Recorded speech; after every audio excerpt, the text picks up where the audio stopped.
வணக்கம், நான் உங்கள் மருத்துவர் அஜய்ரெக்ஸ், அறுவை சிகிச்சை மற்றும் நுண்துளை அறுவை சிகிச்சை நிபுணர் ஃப்ரம் ஷிஃபா ஹாஸ்பிட்டல்ஸ், திருநெல்வேலி.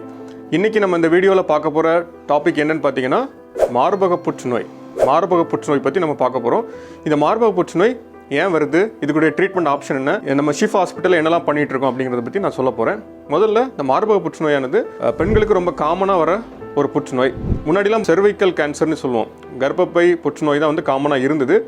இப்போ உலகத்துலையும் சரி இந்தியாலையும் சரி மார்பக புற்றுநோய் தான் ரொம்ப காமனாக கேன்சராக இருக்குது. இந்த மார்பக புற்றுநோய் ஏன் வருது அப்படின்னு கேட்டிங்கன்னா, இதில் ஹெரிடிட்ரி, அதாவது ஃபேமிலியல் ரிஸ்க் எல்லாருக்குமே தெரியும். ஃபேமிலியில் இருந்தால் அம்மா பாட்டி அந்த மாதிரி யாருக்காவது இருந்துச்சுன்னா ஹெரிடிட்ரியாக மார்பக புற்றுநோய் வரதுக்கு ஒரு குறிப்பிட்ட பர்சன்டேஜ் சான்சஸ் இருக்குது. இதோட கான்செப்ட் என்னன்னு பார்த்தீங்கன்னா, மார்பக புற்றுநோயில் ஏன் வருதுன்னா ஈஸ்ட்ரோஜன் அப்படிங்கிற ஹார்மோன் பெண்களுக்கு இருக்கும். இந்த ஈஸ்ட்ரோஜன்ங்கிற ஹார்மோன் எப்பெல்லாம் அதிகமாக சுரக்குதோ, அதாவது இந்த ஈஸ்ட்ரோஜன் ஹார்மோன் எப்போ சுரக்கும் அப்படின்னு பார்த்தீங்கன்னா, பெண்கள் மென்ஸ்ட்ரேஷன் அட்டன் பண்ணுறது 13-14 வயசுல இருக்கும். இப்போ ரொம்ப ஏர்லியராக அட்டன் பண்ணுறாங்க. அப்போ ஏர்லியராக வரும்போது இந்த ஈஸ்ட்ரோஜனோட எக்ஸ்போஷர் அதிகமாக இருக்கும். அதே டைம் பார்த்தீங்கன்னா பிரஸ்ட் ஃபீடிங் கம்மியாக பண்ணுறதுனால ஈஸ்ட்ரோஜன் எக்ஸ்போஷர் ரொம்ப அதிகமாக இருக்கும். அது கம்மியாக பண்ணும்போது பீரியட்ஸ் வராது. அப்படிங்கும்போது ஈஸ்ட்ரோஜன் எக்ஸ்போஷர் அதிகமாக இருக்கும். ஸோ அப்போ மார்பக புற்றுநோய் வரதுக்கான சான்சஸ் அதிகம்.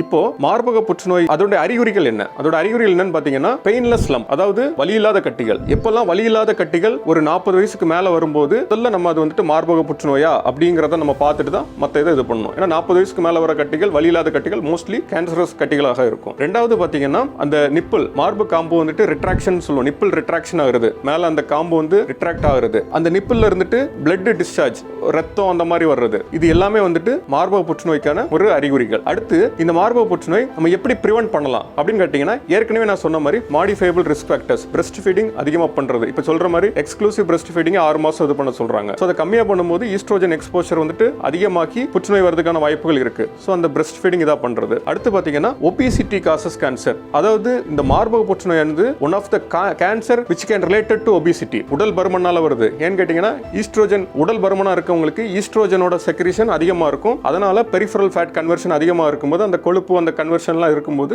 ஈஸ்ட்ரோஜன் அதிகமாக சுரக்கும், மார்பக புற்றுநோய் வரும். ஸோ ஒபிசிட்டி இந்த புற்றுநோயை ஏற்படுத்தலாம். அடுத்து ஹெரிடிட்ரியில் நம்ம யாருக்காவது கேன்சர் இருந்தது அப்படின்னா நம்ம ஸ்கிரீனிங் அப்படிங்கிற ஒரு இது பண்ணணும். ஸ்கிரீனிங் எப்போ பண்ணணும் அப்படின்னு கேட்டீங்கன்னா, புற்றுநோய் ஃபேமிலியில் யாருக்காவது இருந்தது அப்படின்னா 25 வயசுல நம்ம ஸ்கிரீனிங் பண்ணணும். 25 வயசுல ஸ்கிரீனிங் ஸ்டார்ட் பண்ணணும். ஃபேமிலியில் இருந்தது அப்படின்னா. ஃபேமிலியில் இல்லை அப்படின்னா 40 வயசுல இருந்து ஸ்டார்ட் பண்ணணும். ஃபேமிலியில் யாருக்கும் இல்லைனாலும் பெண்களானவங்க 40 வயசுல இருந்து எவ்ரி 2 இயர்ஸ் மேமோகிராஃபி அப்படிங்கிற பரிசோதனை கண்டிப்பா பண்ணணும். அடுத்து பாத்தீங்கன்னா, ஒவ்வொரு மாசமும் பிரஸ்ட் செல்ஃப் எக்ஸாமினேஷன் அப்படின்னு சொல்லப்படக்கூடிய மார்பக சுய பரிசோதனையும் பண்ணிக்கணும். இப்போ அடுத்து ட்ரீட்மெண்ட் பார்ட். இப்போ நம்ம மார்பக புற்றுநோய் வந்துருச்சு, இதை நம்ம எப்படி எதிர்கொள்ளணும் அப்படின்னு பாத்தீங்கன்னா, பரிசோதனைகள் எடுப்போம். அதை எடுத்துட்டு MRM அப்படின்னு சொல்லுவோம், மாடிஃபைட் ரேடிக்கல் மாஸ்டெக்டமி அப்படின்னு சொல்லப்படக்கூடிய மார்பகத்தை முழுமையாக அகற்றக்கூடிய சிகிச்சை நம்ம பண்ணுவோம். பண்ணிட்டு அதுக்கப்புறம் கீமோதெரபின்னு சொல்லுவோம். கீமோதெரபினா இந்த மருந்துகள், கேன்சருக்கு செல்கள் அழிக்கக்கூடிய மருந்துகளை ஒரு 5-6 செஷன் கேன்சரோட தன்மைக்கு ஏற்றாப்புல உள்ள கொடுப்போம். அதுக்கப்புறம் பாத்தீங்கன்னா சில ஹார்மோனல் தெரபிஸும் இப்போ இருக்கு. அதாவது அந்த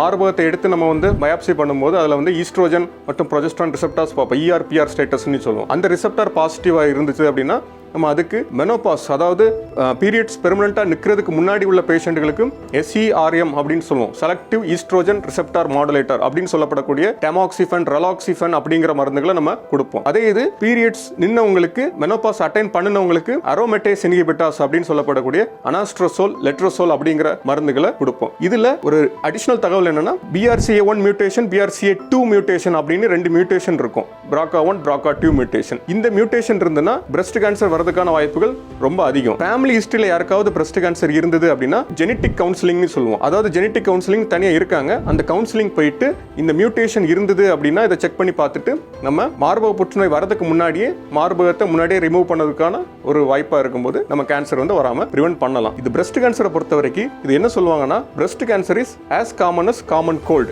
if we detected and treated in right time. So அது ஒரு சாதா சளி மாதிரி தான். அந்த கேன்சர் நம்ம கரெக்டாக ஏர்லியர் டைம்ல ஐடென்டிஃபை பண்ணி அதை நம்ம சரி பண்ணிட்டோம்னா, நம்ம ஷிஃபா ஹாஸ்பிட்டல்ல இந்த மாதிரி பிரஸ்ட் கேன்சர் பேஷண்ட்டுக்கு நம்ம மேமோகிராஃபி, அதுக்கப்புறம் ஆங்கலாஜிக்கல் சப்போர்ட்டோட மாடிஃபைட் ரேடிக்கல் மாஸ்டெக்டமி, இந்த மாதிரி எல்லா அறுவை சிகிச்சைகளும் நம்ம பண்றோம். ஸோ உங்களுக்கு மார்பக புற்றுநோய் சம்பந்தமா ஏதேனும் உங்களுக்கு சந்தேகம் இருந்தால் என்னையே நீங்க கீழ்கண்ட நம்பருக்கு நீங்க தொடர்பு கொள்ளலாம். நன்றி.